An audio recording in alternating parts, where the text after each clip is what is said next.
Hey everybody, in honor of the first day of summer, June 21st, and the 4th of July coming, I decided to go in my garage and drag my barbecue pit out, clean it up, and fire it up so I can make these ribs. Now I understand that smoking is a process. It takes some patience and time. So if you don't want to use this particular process, that's okay. You can use this recipe over direct heat, but I'm going to give you some suggestions on how to do that successfully without burning your meat. Don't worry if you don't eat pork ribs, it's not a problem. If you eat beef or chicken, this recipe will go great with those meats also. Take a look. Our process starts the night before, and we need to prep our wet rub, we need to prep our basting liquid or our mop, and we need to season and marinate our ribs. The wet rub consists of sweet paprika, light brown sugar, ground coriander, kosher salt, and Grand Diamond's original seasoning, which can be found at gdseasoning.com. The ingredient that's going to make this wet rub wet is an orange champagne vinegar that I love to keep on hand, and it's from Trader Joe's. And it's also great in salad dressings, but in this particular recipe, we're going to need the acidity to help break down the meat during the cooking process, while at the same time it's going to add a nice fruity flavor. I also want you to feel free to be able to pick and choose which type of slightly sweet vinegar that you feel that'll go well with the type of meat that you're cooking. Now I'm going to take some of the wet rub, just a couple of teaspoons, and move it into our mop or our basting liquid, and that is apple cider vinegar, apple juice, and a couple of tablespoons of olive oil, and that's it. Today I'm going to be using St. Louis style ribs. I've also used this on baby backs and spare ribs, but first of all you need to rinse them and then pat them dry with a paper towel, and then what I do is take a knife and go under the underside of the ribs and take off that inside membrane. You want to kind of remove that because it's a barrier to keep the seasoning from getting into the meat, so I like to remove it. And this last piece I'm going to pull off, you'll see how it's going to expose the underside of that rib so that you can really season that meat really well.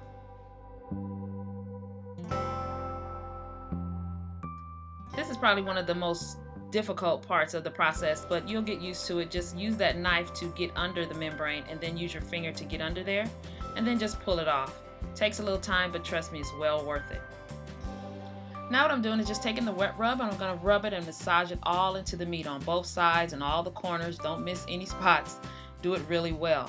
This wet rub actually is enough for probably about 4 racks of St. Louis style ribs or 3 racks of the spare ribs. So you can just make your choice and you can use any type of ribs you want. And for those of you who don't eat pork, if you're wondering if this recipe will go great on beef ribs and chicken, the answer is yes. Feel free to do so. These ribs are a great combination of savory, slightly smoky, with a little bit of sweet and tang. Those are definitely good characteristics of great barbecue. So our ribs are all rubbed down with our wet rub, didn't miss a spot. Covered up everything with some saran wrap, really tight. And we're going to put these in the refrigerator overnight and just let them hang out and marinate for the next day.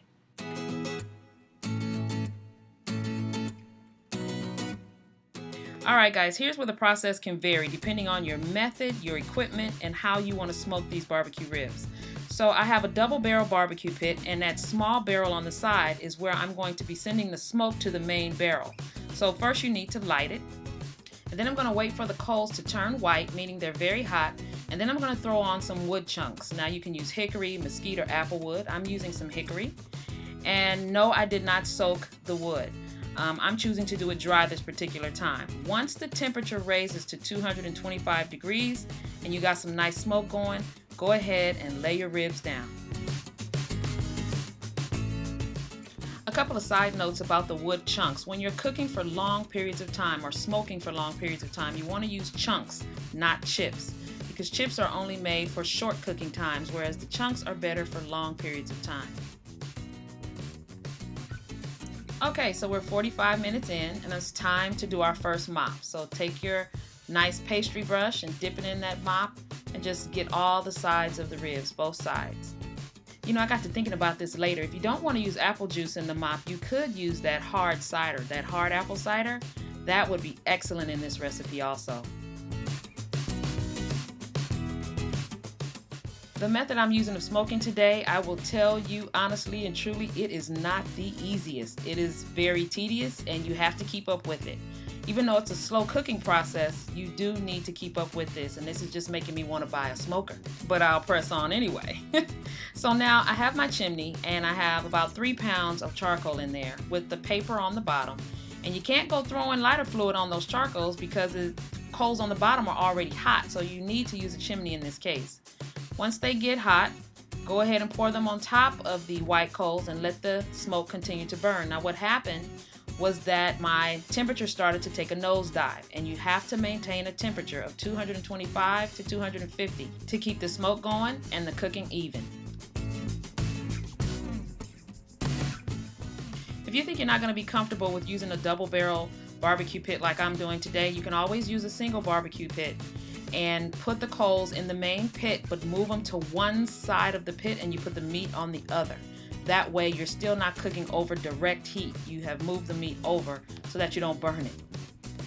Okay, so we're just going to recap the cooking process really quickly. The smoking times are going to vary depending on the type of equipment you have, the method, and the type of meat that you're cooking. Always try to maintain a temperature of 225 to 250 degrees. And in order for your temperature to remain there, your smoker may need to be relit a few or several times, especially when the cooking times are very long. Also, you want to make sure you baste or mop your ribs every 30 to 45 minutes. Okay, so I left my ribs on a little over 4 hours and they look absolutely delicious. And I'm telling you, you don't need sauce for these. You can use sauce, your favorite barbecue sauce, but really you can go without. They are absolutely delicious. Be sure and check out the description area because I'm going to be putting links to other recipes that will be great side dishes to these ribs. I want to thank you guys for joining me. Be sure and check out gdseasoning.com because you can find these recipes and more. And I'll see you next time.